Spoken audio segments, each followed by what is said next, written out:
اللهم عجل لوليك الفرج. اعوذ باللہ من الشیطان الرجیم، بسم اللہ الرحمن الرحیم، الحمد للہ رب العالمین وبہ نستعین،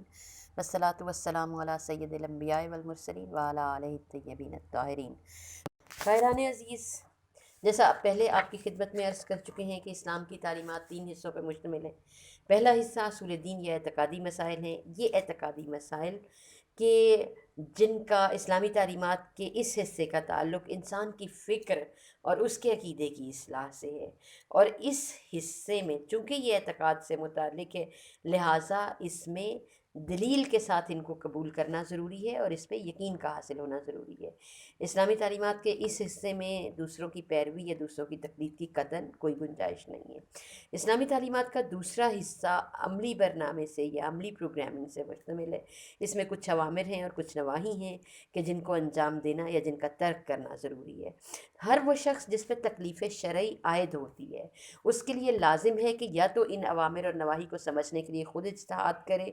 یا جس شخص نے اجتہاد کیا ہو اور ان اوامر اور نواہی کا متعلقہ منابع سے استخراج یا استنباط کیا ہو، اس کی تقلید کرے یا پھر احتیاط پہ عمل کرے۔ اب آپ کے ذہن میں یقیناً یہ سوال پیدا ہوا ہوگا کہ تکلیف شرعی، اس کی شرائط، یعنی کب ایسے ہوتا ہے کہ کسی انسان پہ یہ شرعی ذمہ داریاں عائد ہو جاتی ہیں۔ اس کے لیے 3 شرائط ہیں۔ پہلی چیز یہ ہے کہ وہ بالغ ہو۔ اب یہاں پہ ہم کیسے پہچانیں گے کہ کوئی بالغ یعنی بلوغ کی حد کو پہنچ چکا ہے یا نہیں؟ تو اس کے لیے کچھ علامتیں بتائی گئی ہیں۔ مثلاً ان علامات میں مختلف کچھ علامتیں ذکر کی گئی ہیں، جیسے منی کا خارج ہونا، یا لڑکوں کے لیے زیر ناف سخت بالوں کا اگنا، اور جو ہے لڑکوں کا 15 سال قمری اور لڑکیوں کے لیے 9 سال قمری اعتبار سے پورا کرنا۔ اسی طریقے سے دوسری چیز ہے عقل۔ مثلاً شرعی واجبات یا شرعی فرائض اس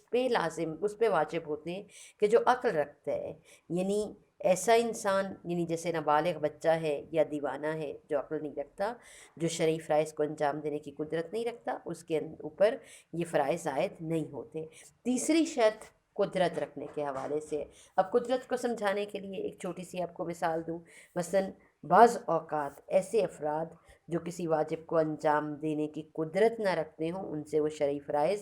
ساقط ہو جاتے ہیں۔ مثلاً اگر کوئی مریض شخص ہے، ٹھیک ہے، تو اس پہ روزہ رکھنا واجب نہیں ہے، ٹھیک ہے۔ اور اسی طریقے سے ایک دوسرا تقلید کے حوالے سے بہت اہم مسئلہ مردہ مجتہد کی تقلید کے حوالے سے ہے۔ مردہ مجتہد کی تقلید کے حوالے سے وہ شخص جو ابھی مکلف ہوا ہے، یعنی یہ کہ وہ بچے جو ابھی مکلف ہو رہے ہیں یا اسی سال مکلف ہوئے ہیں، ٹھیک ہے، اور جنہوں نے ابھی تک تقلید نہیں کی ہے، وہ اس دنیا سے رحلت کر جانے والے مجتہد کی تقلید نہیں کر سکتے، بلکہ کیا ہوگا، انہیں زندہ مجتہد کی تقلید کرنا چاہیے۔ البتہ اگر مجتہد کی زندگی میں ان کے بعض فتاویٰ پہ یا تمام فتاویٰ پہ عمل کیا ہے، تو پھر یہ کہ وہ ان کی تقلید پر باقی رہ سکتا ہے، حتیٰ کہ ان مسائل میں بھی کہ جن پر مجتہد کی زندگی پر عمل نہ کیا ہو، وہ اس مجتہد کی تقلید کر سکتا ہے۔ لیکن یہ کہ اس حوالے سے یہ نقطہ یاد رکھنے کی بہرحال ضرورت ہے کہ مردہ مجتہد کی تقلید پر باقی رہنا زندہ مجتہد کی اجازت سے ہونا چاہیے۔ یعنی اگر وہ مجتہد جن کی آپ تقلید کر رہے ہیں، جن کو آپ عالم سمجھتے ہیں، اگر وہ اجازت دیتے ہیں مردہ مجتہد کی تقلید پہ باقی رہنے کی، تو آپ باقی رہ سکتے ہیں۔ یہاں پہ اب یہ سوال پیدا ہوتا ہے کہ ایک شخص جس نے کچھ عرصے تک اپنے اعمال بغیر تقلید کے انجام دیے ہیں، یعنی اس نے کسی کی تقلید نہیں کی، اب ظاہر ہے جو ہے اسے معلوم ہوا تقلید کے حوالے سے، اور اس نے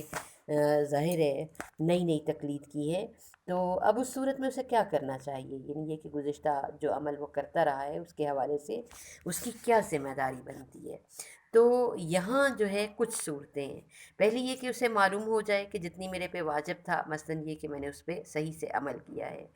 یا یہ کہ اس کا عمل ایسے مجتہد کے فتوے کے برابر ہو جس کی تقلید کرنا اس کی ذمہ داری تھی، یعنی یہ کہ آج جس مجتہد کو وہ جامع شرائط سمجھتا ہے یا جس کی تقلید میں ہے، اگر وہ یہ سمجھے کہ انہی کے فتاویٰ کے مطابق میں عمل انجام دیتا رہا ہوں تو اس کا عمل صحیح ہے، یا یہ کہ اس کے اعمال فقہا کے فتوے سے احتیاط کے زیادہ قریب ہیں، تو پھر یہ کہ اس کے گزشتہ اعمال صحیح ہیں۔ لیکن یہ کہ اگر کوئی شخص ایک مدت تک کسی ایسے شخص کی تقلید کرتا رہا جو مجتہد جامع الشرائط نہیں تھا، تو یہاں اس کی مثال اس شخص کی ہے کہ جس نے تقلید کے بغیر عمل کیا ہو۔ یہاں دیکھیں ایک بہت خوبصورت نقطہ ہے، ایک شخص ہے کہ جس کو بالغ ہوئے بہت عرصہ گزر چکا ہے، مثلا یہ کہ ظاہر ہے عمر کے 25-30 سال 35 سال گزر گئے اور اسے خبر نہیں تھی کہ مجھ پہ تقلید جو ہے میرے لیے لازمی ہے، تو اب یہ کہ ظاہر ہے آپ کہیں کہ ایک وقت آتا ہے کہ جب وہ اس حقیقت کو درک کرتا ہے اور اس کو مثلا یہ کہ احساس کرتا ہے کہ مجھے کسی نہ کسی ایسی شخصیت کی پیروی کرنا چاہیے تھی کہ جو دین کو جو ہے اس طریقے سے احکام الہیہ کا استنباط کر سکتا ہے متعلقہ منابع سے، تو اس وقت جب وہ اپنے گزشتہ اعمال کے بارے میں شک کرے کہ نہیں معلوم تقلید کے لحاظ سے میں جو عمل انجام دیتا تھا، مثلا جو نماز کے مسائل ہیں، روزہ کے مسائل ہیں، طہارت کے، نجاسات کے، غسل کے، اس حوالے سے اب یہ کہ اگر وہ شک کرے کہ نہیں معلوم میرے تقلید کے لحاظ سے میرے اعمال صحیح تھے یا نہیں، تو لطف یہ ہے کہ یہاں حکم یہ ہے کہ وہ اپنے ان اعمال کو صحیح سمجھے۔ اللهم عجل